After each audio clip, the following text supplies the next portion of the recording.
السلام علیکم ورحمۃ اللہ وبرکاتہ۔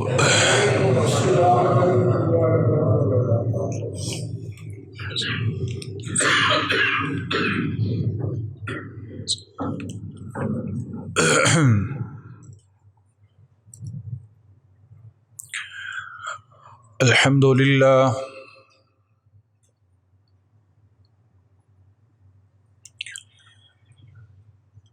الحمد للہ وکفی وسلام علی عباده الذین اصطفى اما بعد فاعوذ باللہ من الشیطان الرجیم بسم اللہ الرحمن الرحیم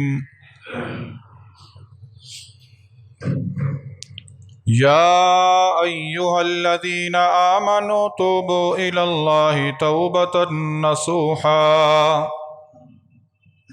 وفی مقام وکرہ الیکم الکفر والفسوق والعصیان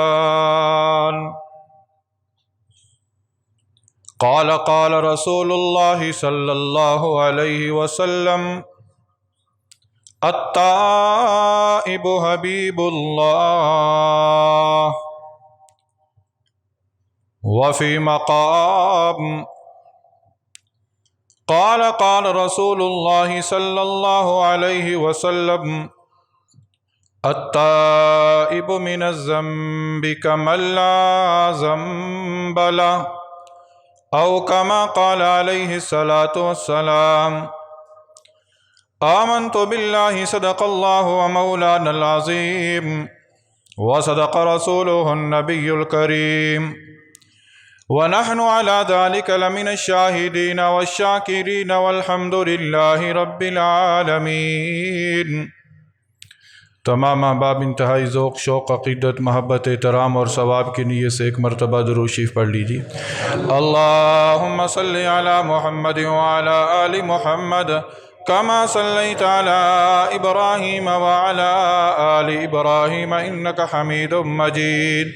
اللہم بارک علی محمد وعلی آل محمد کما بارکت علی ابراہیم وعلی آل ابراہیم انک حمید مجید۔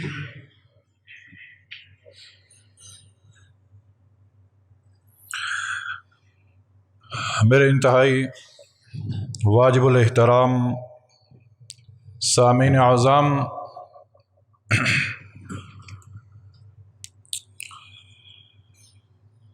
مجھے اور آپ کو پیدا کرنے والی ذات بڑی غفور و رحیم ہے۔ وہ 70 ماؤں سے زیادہ پیار کرنے والی ذات ہے۔ وہ ذرے ذرے سے واقف ہے۔ وہ سمیع بھی ہے، وہ بصیر بھی ہے، وہ علیم بھی ہے، وہ قدیر بھی ہے۔ اس نے مجھے اور آپ کو اس دنیا کے اندر اپنی عبادت کے لیے بھیجا ہے،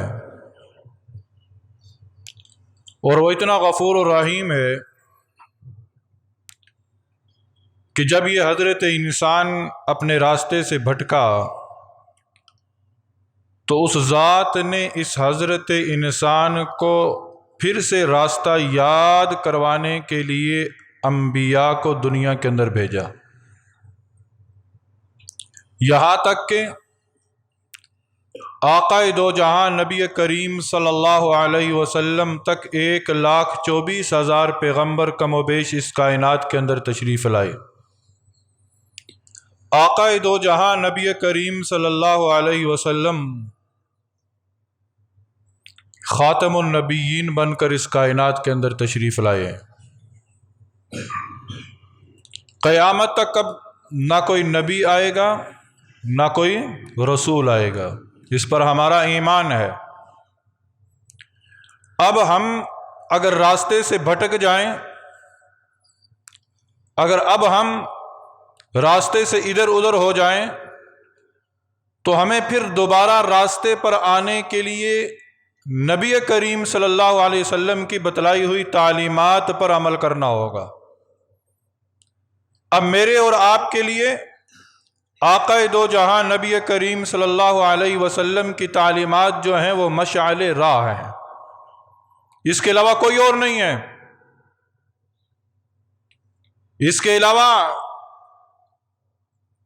کوئی اور جا کر کہیں بھٹکے گا نا، وہ گمراہ ہوگا، وہ گمراہ ہوگا۔ کامیابی اگر چاہتے ہیں تو ہمیں نبی کریم صلی اللہ علیہ وسلم کی تعلیمات کو سامنے رکھ کر زندگی گزارنا ہوگی۔ اب نبی کریم صلی اللہ علیہ وسلم کی تعلیمات کیا ہیں؟ جس طرح رب ہمارے لیے غفور و رحیم ہے، اس نے ہمیں نبی بھی وہ عطا فرمایا جو رؤوف بھی ہے اور رحیم بھی ہے، جو رؤوف بھی ہے اور رحیم بھی ہے، اور وہ بڑا اپنی امتیوں کے لیے حریص ہے، ایمان والوں کے لیے بڑا حریص ہے۔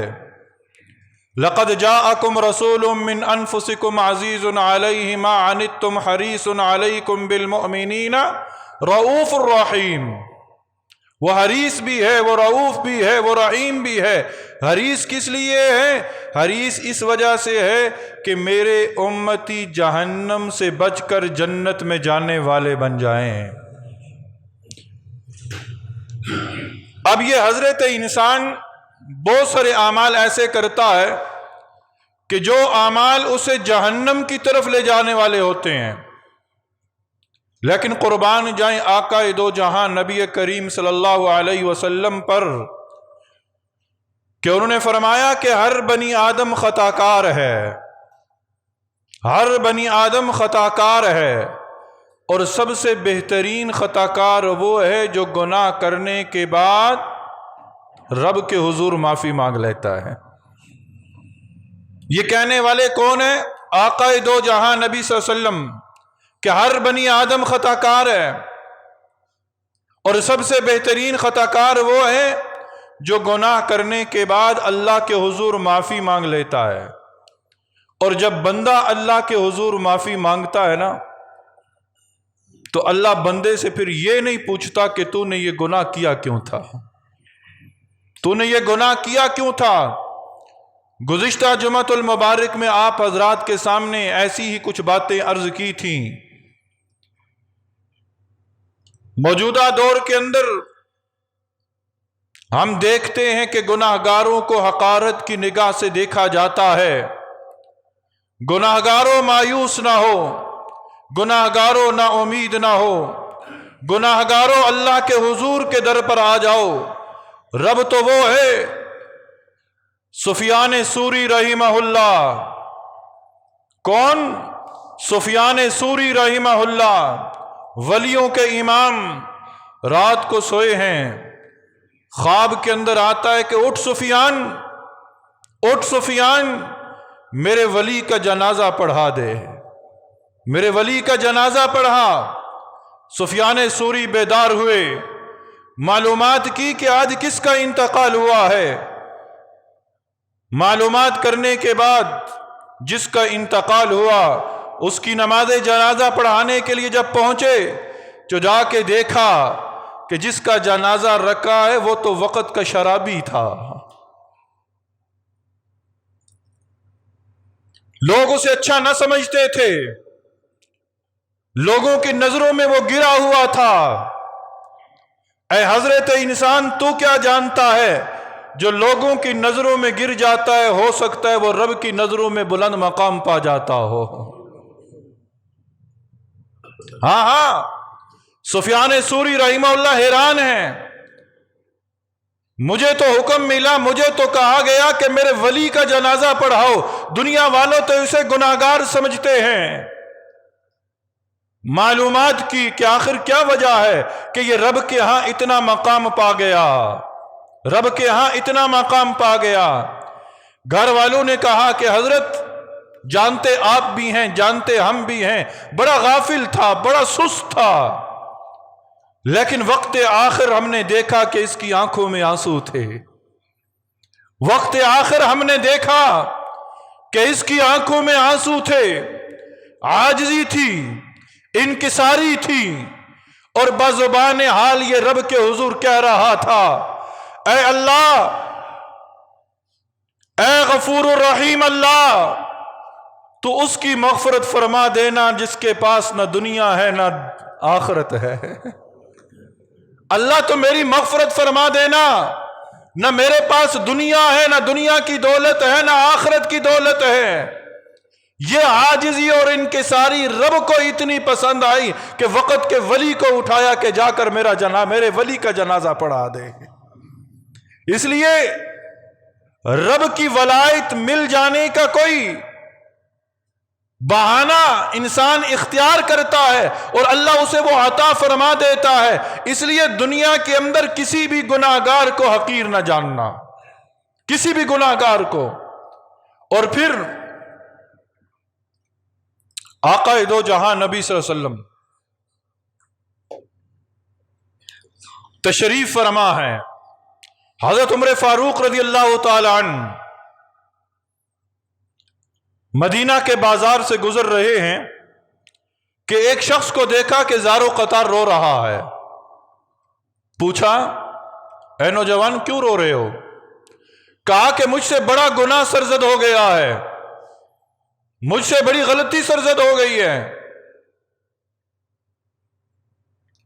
حضرت عمر فاروق رضی اللہ تعالی عنہ اب نبی کی مجلس میں، اور عمر فاروق بھی روتے ہوئے نبی کی مجلس میں آئے۔ نبی صلی اللہ علیہ وسلم نے پوچھا، عمر کیوں رو رہے ہو؟ کہا اللہ کے نبی آ رہا تھا، راستے میں ایک نوجوان ملا، اس کی آہوزاری نے، اس کی گریہ نے مجھے بھی رلا دیا ہے، مجھے بھی رلا دیا ہے۔ وہ اپنے گناہ پر اتنا نادم تھا، اتنی گریہ ازاری کر رہا تھا کہ اس کی گریہ ازاری نے مجھے بھی رونے پر مجبور کر دیا ہے۔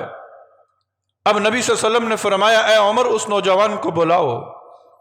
وہ نوجوان آیا، نبی کی مجلس میں داڑے مار مار کر رو رہا ہے۔ اے نوجوان کیا ہوا؟ کہ اللہ کے نبی گناہ ہو گیا ہے، گناہ ہو گیا ہے۔ اے نوجوان کون سا گناہ ہو گیا کہ جس پر تو اتنا رو رہا ہے؟ کہا اللہ کے نبی بہت بڑا گناہ ہو گیا ہے۔ کہا تیرا گناہ عرش سے بھی بڑا ہے؟ وہ نوجوان کہتا ہے ہاں اللہ کے نبی اس سے بھی بڑا، اللہ کی کرسی سے بھی بڑا، ہاں اللہ کے نبی اس سے بھی بڑا۔ کیا تو نے شرک کیا ہے؟ کہا اللہ کے نبی اس سے بھی بڑا۔ کیا تو نے قتل کیا ہے؟ کہا اللہ کے نبی اس سے بھی بڑا۔ اب اس نے گناہ کی رودات سنائی، گناہ کی رودات سنائی کہ اے اللہ کے نبی میں کفن چوری کرتا تھا، میں کفن چور تھا، مردوں کے کفن چوری کرتا تھا۔ ایک دفعہ ایسا ہوا کہ العیاذ باللہ میں نے ایک نوجوان لڑکی کا کفن اتارا، لڑکی حسین و جمیل تھی، کفن اتارتے وقت نفسانے خواہشات نے مجھے ابھارا اور میں اس مردہ لڑکی سے زنا کر بیٹھا۔ میں پلٹ رہا تھا، غیب سے آواز آئی، وہ لڑکی بول رہی تھی کہ اے نوجوان تو نے مجھے مردوں کے اندر ننگا کر دیا، تو نے مجھے مجبور کر دیا کہ میں روز حشر حالت جنابت میں اٹھوں۔ نبی صلی اللہ علیہ وسلم بھی رو پڑے، نبی صلی اللہ علیہ وسلم بھی رو پڑے۔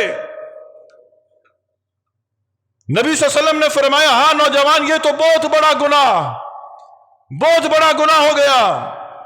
نوجوان اٹھا باہر چلا گیا، وہ ڈرتا تھا کہ نبی صلی اللہ علیہ وسلم نے اگر کوئی اور جملہ کہہ دیا تو میری نجات ممکن نہیں ہے۔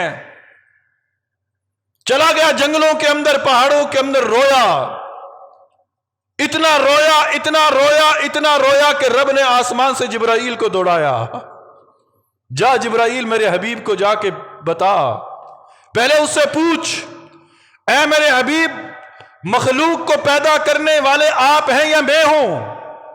نبی صلی اللہ علیہ وسلم نے فرمایا مجھے اور مخلوق کو پیدا کرنے والا اللہ ہے۔ میرے جبرائیل جا میرے حبیب سے پوچھ مخلوق کو رزق آپ دیتے ہیں یا میں دیتا ہوں؟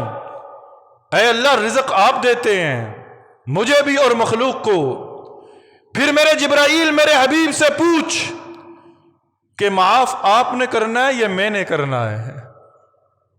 اے اللہ آپ نے معاف کرنا ہے، معافی کا اختیار آپ کے پاس ہے۔ تو میرے حبیب سن، اس کی گریہ و زاری مجھے اتنی پسند آئی ہے کہ اس کو خوشخبری دے دے کہ اس کی گریہ و زاری کی وجہ سے میں نے اس کی مغفرت کا اعلان کر دیا ہے۔ رونا اللہ کو اتنا پسند ہے، رونا اتنا اللہ کو پسند ہے۔ اب یہ دو واقعات میں نے آپ کو سنائے ہیں، اس کے سنانے کا مقصد ہرگز یہ نہیں ہے کہ اب ہم جی چاہے تو گناہ کرتے رہیں، گناہ کر لیں پھر ہم رو لیں گے گناہ معاف ہو جائیں گے، نہیں۔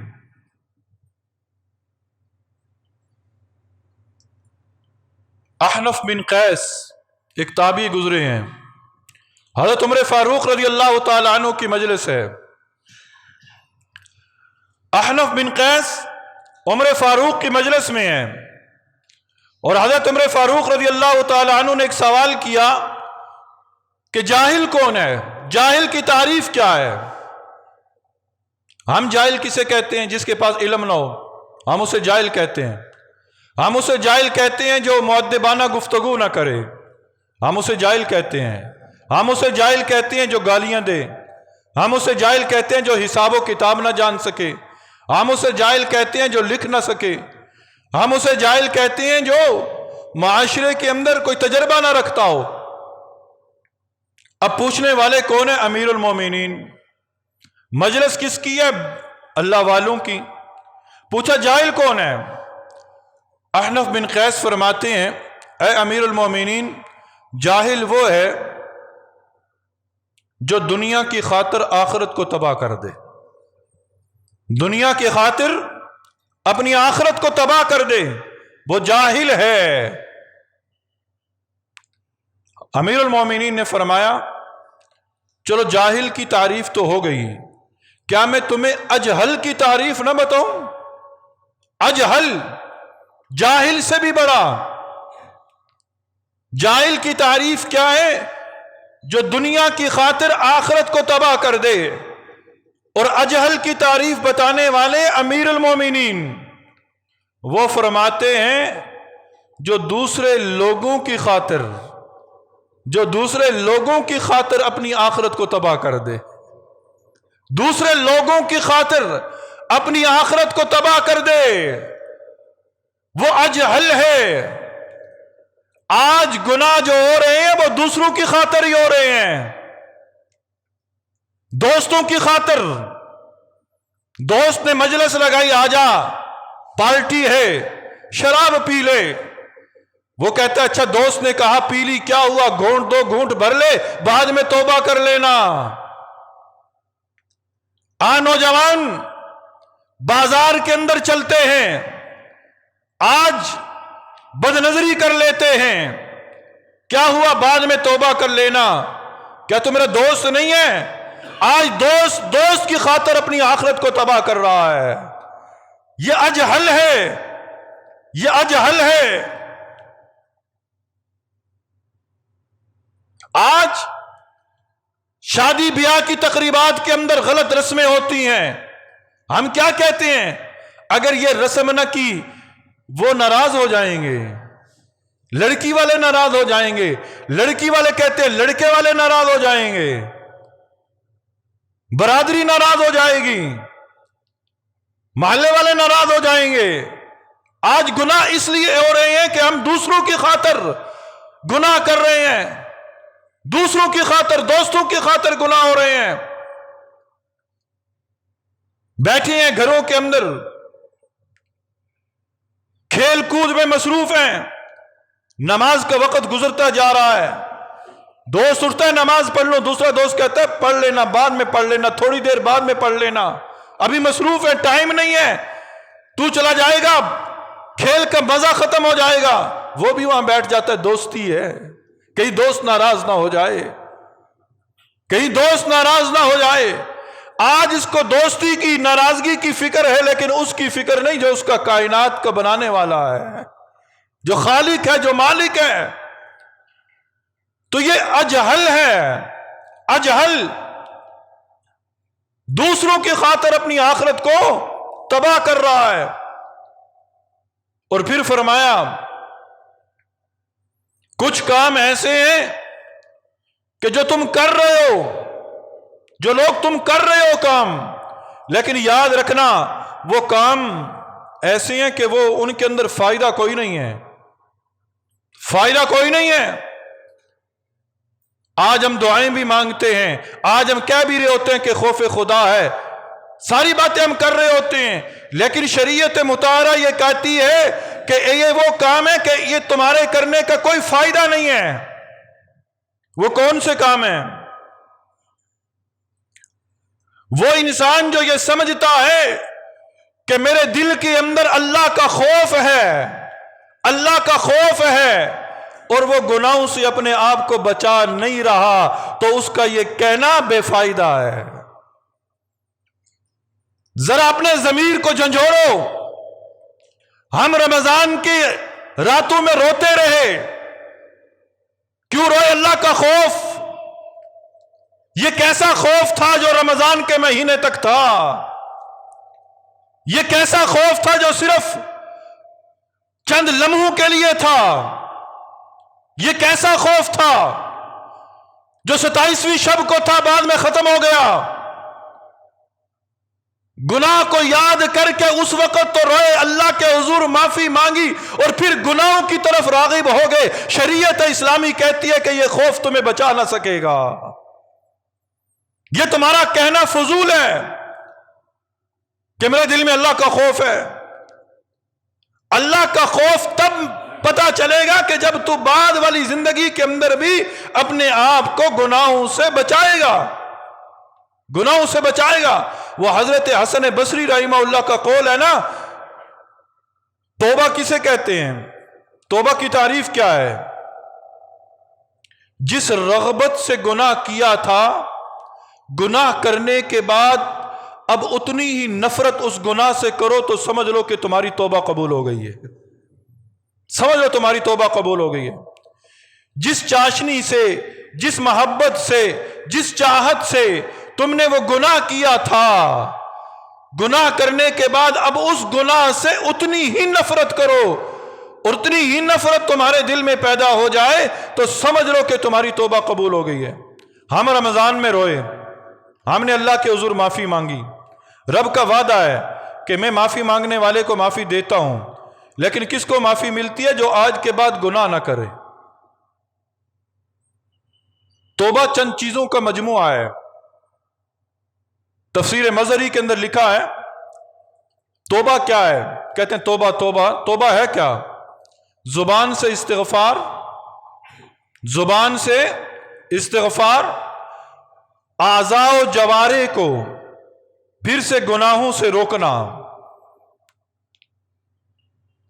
اعضاء و جوارح یعنی یہ جسم کے جو ہاتھ ہیں، زبان ہے، کان ہے، آنکھ ہے، پاؤں ہے، ان اعضاء کو دوبارہ گناہوں سے روکنا، اور پھر فرمایا آئندہ گناہ نہ کرنے کا مستقل ارادہ کرنا، اور پھر جن اسباب کی وجہ سے وہ گناہ ہوا، جن دوستوں کی وجہ سے وہ گناہ ہوا، ان دوستوں کو چھوڑ دینا، ان دوستوں کو چھوڑ دینا۔ یہ توبہ ہے۔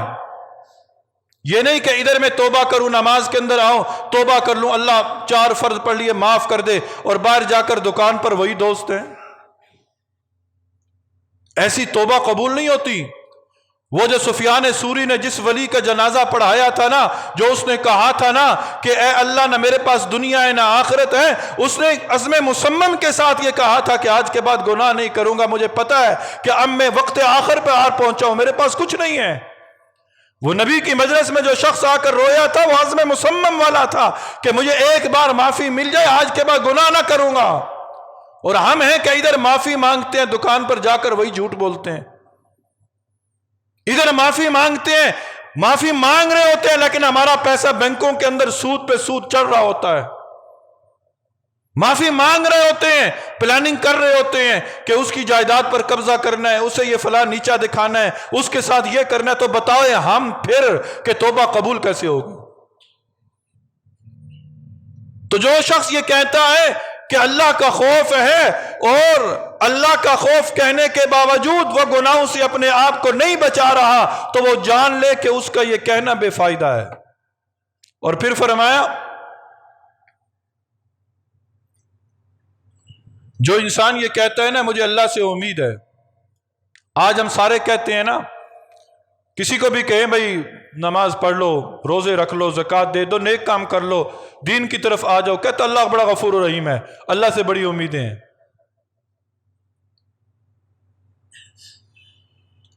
جنید بغدادی رحمہ اللہ نے بھی کہا تھا کہ امید کی بنیاد پر گناہ کرنے والا، امید کی بنیاد پر گناہ کرنے والا سب سے بڑا بے وقوف ہے، سب سے بڑا بے وقوف۔ اور یہ کہنا کہ اللہ کی ذات سے بڑی امید ہے پر عمل کی کوشش نہ کرنا، عمل کی کوشش نہ کرنا، تو اس کا یہ کہنا بے فائدہ ہے کہ اللہ کی ذات سے امید ہے۔ اللہ کی ذات سے امید ہے، اے اللہ کے بندے تو عمل کی کوشش تو کر۔ کیا صحابہ کرام رضوان اللہ تعالی علیہم اجمعین کو اللہ کی ذات سے امید نہیں تھی؟ کہاں کھڑا ہے؟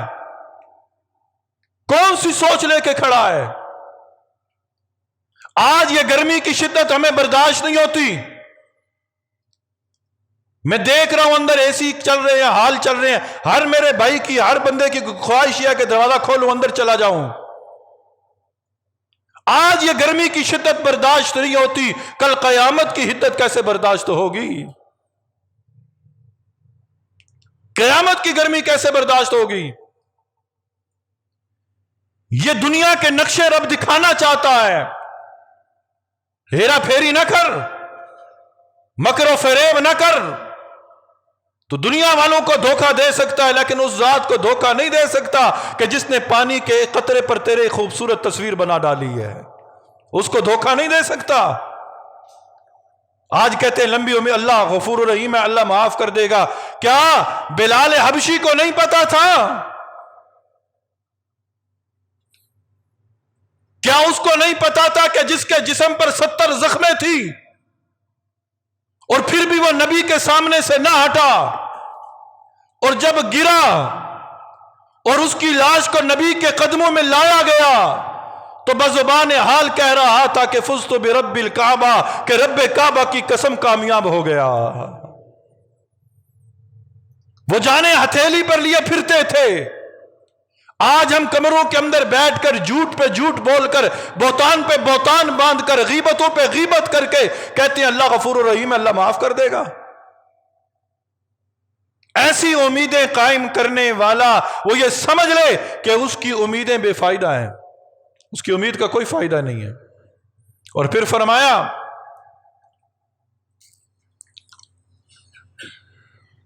آج ہم دعائیں مانگتے ہیں، دعا مانگتے ہیں اور ظاہری طور پر ہمیں دعا کی قبولیت کے آثار کوئی نہیں نظر آتے، تو ہم یہ کہہ دیتے ہیں کہ دعائیں قبول ہی نہیں ہوتی، دعائیں قبول ہی نہیں ہوتی۔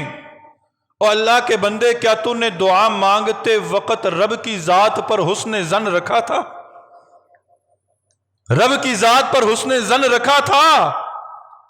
جو دعا مانگتا ہے اور رب کی ذات پر حسن ظن نہیں رکھتا، اس کا دعا مانگنا بے فائدہ ہے، اس کا دعا مانگنا بے فائدہ ہے۔ ہم دعا مانگیں اور رب کی ذات پر حسن ظن بھی رکھیں کہ وہ ضرور عطا کرے گا، یہ ہو ہی نہیں سکتا کہ وہ عطا نہ کرے۔ کیا تو جانتا ہے دعا کی قبولیت کی صورتیں کیا ہیں؟ کبھی تو فوراً دعا قبول ہوتی ہے، کبھی اس دعا کی وجہ سے آزمائش ٹلتی ہے، اور ہوگا کیا؟ کل قیامت کے دن ایک شخص جا رہا ہے، اے نوجوان سن، یہ نیکیوں کا پہاڑ ہے تیرا۔ وہ کہے گا اتنی نیکیاں تو میں نے کی نہیں ہیں۔ کہا دنیا کے اندر تو دعائیں مانگتا تھا، ہم نے دنیا کے اندر تیری دعا قبول نہیں کی، آخرت کے اندر تیرے لیے ذخیرہ کرتے رہے، سو آج یہ وہ ساری کی ساری دعاؤں کا ذخیرہ ہے۔ تو وہ کہے گا کاش دنیا کے اندر میری ایک دعا بھی قبول نہ ہوتی۔ اس لیے دعا مانگنا اور دعا مانگتے وقت رب کی ذات سے حسن ظن رکھنا۔ آج کہتے ہیں جی دعائیں مانگتے ہیں دعائیں قبول نہیں ہوتی، یہ جملہ کبھی نہ کہنا، کیونکہ وہ احکم الحاکمین ہے، اس کے خزانے میں کسی چیز کی کمی نہیں ہے۔ ہمارے مانگنے میں کمی ہے، ہماری عطا میں کمی ہے۔ کبھی تو نے سوچا کہ تو مانگ کس نہج پہ رہا ہے؟